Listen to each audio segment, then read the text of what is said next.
So we're talking with Andrew Parker. Do you want to give us a little bit of background about how you got into VC? I got my start in venture capital in 2006. I was working for Union Square Ventures, and I was the second analyst that Union Square Ventures had ever hired, the first one being Charlie O'Donnell. What experiences have impacted your particular approach to investing in venture capital? And are there other ways of approaching it that differ from yours? Yeah, I mean, I got my start in the tech industry as in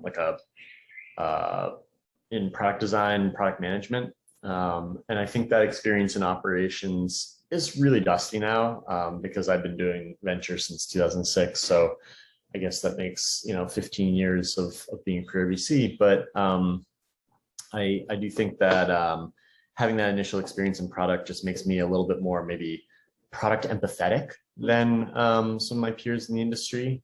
I kind of know the experience of, it's like 10 p.m. and your nose is 2 inches away from the screen and you're trying to pixel perfect round off every corner to get a design just right.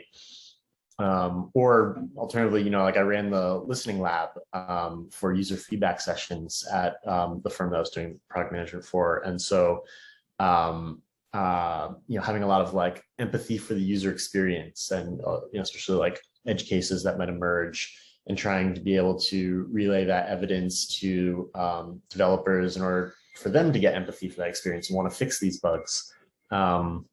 I think that lends itself to venture in a way where I end up being a little more product oriented, thinking about the use case from the customer first, as opposed to, some VCs could have an alternative point of view if they came through a more traditional track of having worked in investment banking or gotten an MBA or other things that I didn't do. That means they're going to have much more financial precision when it comes to, what makes a good business that I just had to kind of learn empirically on the job. Does that affect the point in which you decide to invest, like pre-seed, Series A?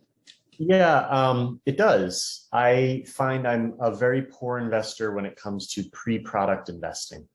I feel like if the founding team has an idea, whether it be on the back of a napkin or a PowerPoint, and that's what they're pitching, I have made some investments at that stage in the past, and I've done pretty poorly in terms of figuring out whether or not that team would actually be able to execute on the idea, and or even if the idea was good. In a vacuum, I just don't know this stuff. Whereas doing user testing, especially, has a lot of similarities to conducting, contextual inquiries or doing interviews with customers and figuring out whether or not, a particular company's product solves their need. So that's been a very transferable skill, and it means that when I'm investing at the earliest stages, kind of seed to Series A, but doing so post-product, I have a lot more to hang my hat on and figure out whether or not I have conviction that this will make a good investment. How intentional are you about your path to VC? Did you aim specifically to get into venture for an industry, or were there a series of smaller steps that happened that led you there? Yeah. I only had about 2 years worth of work experience, one doing a little bit of development, one doing product management. So I got into VC very early. I don't think I was super intentional. I didn't do an exhaustive search of VC firms in order to figure out what's going to be the best firm match for me. Instead, I was making a life decision based on chasing a woman across the country. I had a girlfriend in college that we were living together our first year after college, and she got into Columbia Medical School in New York City while we were living in Burlingame, California. So I looked at options for going across the country as well. And I also got into Columbia for computer science. The application process was a little later, so I was able to kind of massage that. And I was 2 weeks away from enrollment when I kind of just fell over backwards in the opportunity to work at Union Square Ventures, because Fred Wilson had posted a blog post saying that they were looking for a young net native kid to come, I don't know, help them stay young or something like that, or bring that kind of younger lens to the firm. And this was, once Charlie O'Donnell had given notice, and they're just looking to fill the role that he previously served. But I wasn't, to answer your original question, intentional about the search. I was very opportunistic based on a blog post. All right, just as you were discussing, for all that's been made about what technology can do to improve life, we're seeing a lot about its negative effects. Do you ever worry about being an investor in a company whose negative effects are unforeseen at the time of your investment? Yeah, I do. I've invested in social services that, when I look at user feedback and how those social services are being used, I worry that it can be a source of bullying. It could remind people of bad relationships that they didn't want to be in the past. It can enable people to be contacted that don't want to be contacted. I think a lot of social services have incentives to increase network density and connectivity between people in order to make the service like as most relevant to people as possible. But that's not how people live their lives, right? They live in a little bit more like privacy compartmentalization. And yeah, so I think about the potential downside consequences of that. But I do think that from the broadest view, technology is a net positive. There are these really difficult, edgy issues that, or rough edges that need to be polished off, or in some cases completely eliminated. But I would argue that being born today is probably like the best opportunity available because of the acceleration that has happened with technology than like any time previously. Like I happened to be born in 1982. I'm really happy about that, and wouldn't want to be born in 1972 or 1962 or 1952 because my access to technology was as good as it could be up to the year that I was born. I could wish I was born later, but that's just the tech optimist in me being so excited about what's going to happen in the future that maybe it'll be a little FOMO 100 years out that I will miss out on, or something like that.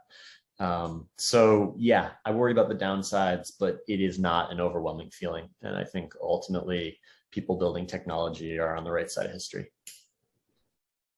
Awesome. Next question. Who did you seek out for guidance, I guess, when you were starting out? Fred Wilson, obviously, that's went to go work for. But outside of that, was there anyone else that you look for as like a show me the ropes kind of guru? Yeah, I came from a lot of privilege. I never had much adversity growing up. I grew up, white, male, straight, wealthy, in a suburb of Boston, access to amazing education. And then like the most ultimate form of privilege here, I am a second generation venture capitalist. My father was a VC. Yeah, it really doesn't get much more privilege than that. So my father entered the industry in 1989. He had worked first doing work as a VP of R&D in a specialty materials and chemicals company. And he worked at a venture firm from 89 to 2006. So he was basically exiting a VC firm at the same time that I was entering the industry. Wow. I never asked him for really explicit help or help find the job or whatever, but I did get this kind of kitchen table exposure to what the lifestyle is and the kinds of things that would be a challenging day for him.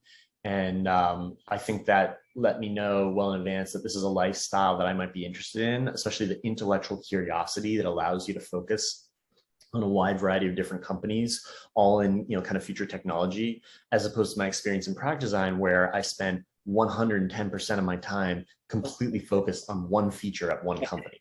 Right. Yeah, he was definitely an influence and a role model in my entrance to the industry.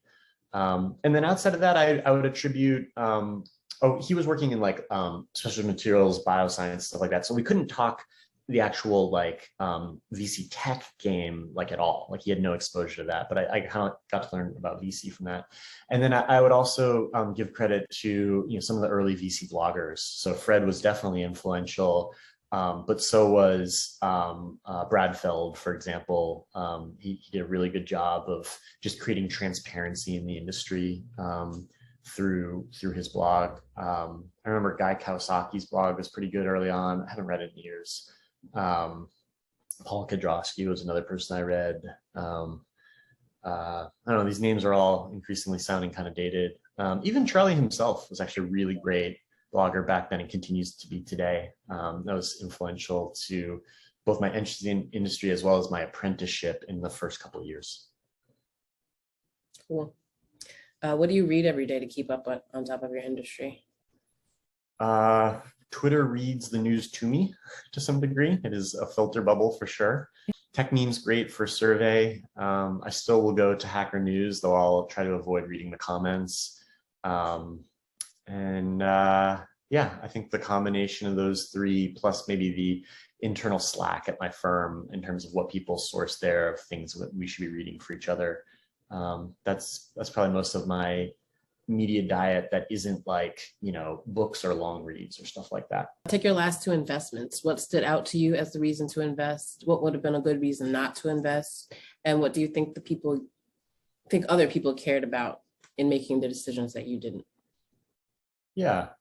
One of the last two recent investments was a company called All Here. It's in the education technology space.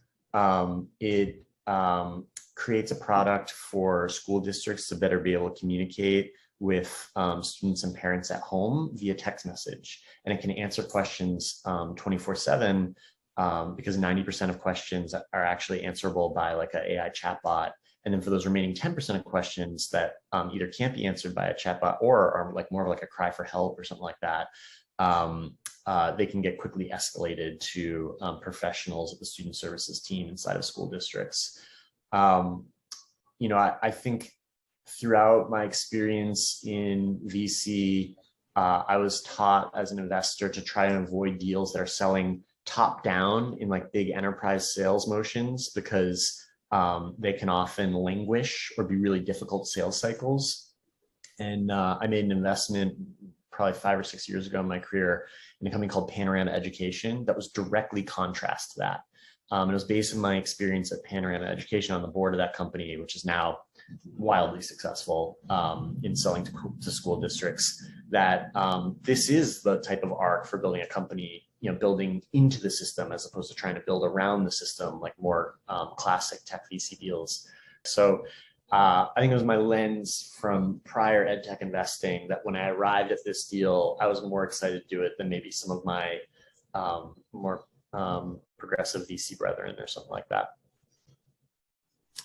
Do you have any hopes for the future of VC?